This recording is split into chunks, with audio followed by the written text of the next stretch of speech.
Motivation is the experience of wanting something or wanting to avoid it. When we study how we get motivated to learn, develop, and succeed, we can identify two contrary forces, extrinsic and intrinsic ones.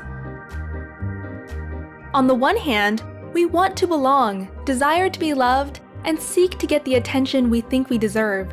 We are motivated extrinsically by rewards in order to progress socially.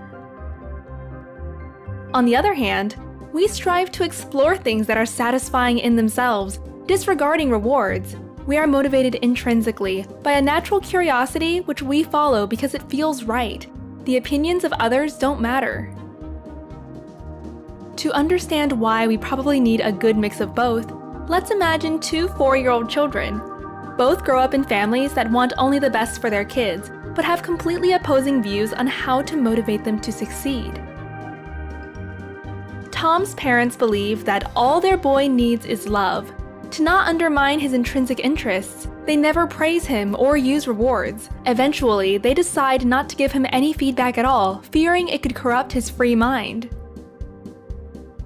Over the years, Tom develops an immense capacity to imagine, spending most of his time playing by himself. By being allowed to follow his passions, he learns what he likes and what he doesn't. But Tom doesn't learn what others expect and gets easily irritated when asked to do something in a particular way. Mira's parents believe that their precious little girl needs clear rules about what's good and what's not. They see it as their duty to help Mira learn by providing precise and actionable feedback on all aspects of her young life. Mira spends her days in preschool, music, and ballet lessons. Over the years, she gets exceptionally good at the things that please the adults around her. However, since there is neither time to play nor to relax, she doesn't discover her own interests. Being alone bores her. At 14, Tom is independent and begins writing science fiction. He realizes that he isn't quite like his friends and spends most of his time at the library. When he shares his writing, others can't quite relate.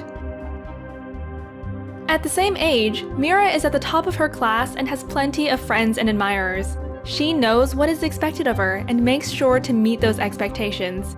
Sometimes the pressure becomes unbearable, although that's her secret. By the day he turns 21, Tom has a unique perspective of the world. He is intelligent, but doesn't like to work for money and hence is always broke. He hates the idea of conforming to conventional norms and is annoyed if someone interferes with his creative expression. At this point, Tom knows a lot about himself, but doesn't connect well with others. To him, people seem to follow rules without questioning them, just like sheep.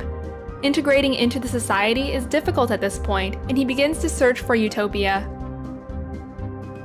Mira makes it into a top medical school where she realizes she'll never be top of the class again.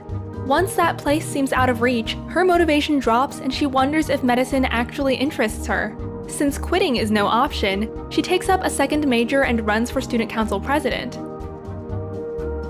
Soon, Mira will know everything about what others expect, but nothing about what she likes for herself. All her life, she has just listened, driven by external feedback loops. At this point, she's almost lost the ability to question the norms of the society she grew up in. Listening to our heart can tell us who we are, but not how to be happy among others. Listening to others can motivate us to be a part of their world, but doesn't teach us if that world is ours.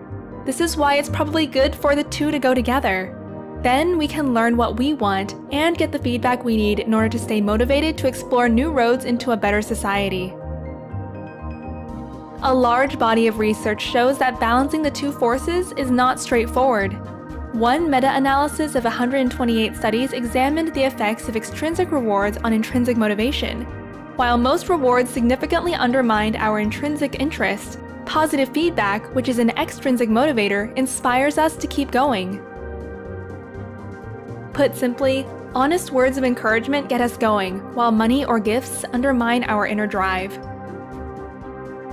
What about you? Do you listen to your heart or to the voices of society? And from your personal experience, which of the two eventually takes your decision? Share your thoughts and check the description to dive deeper into the topic.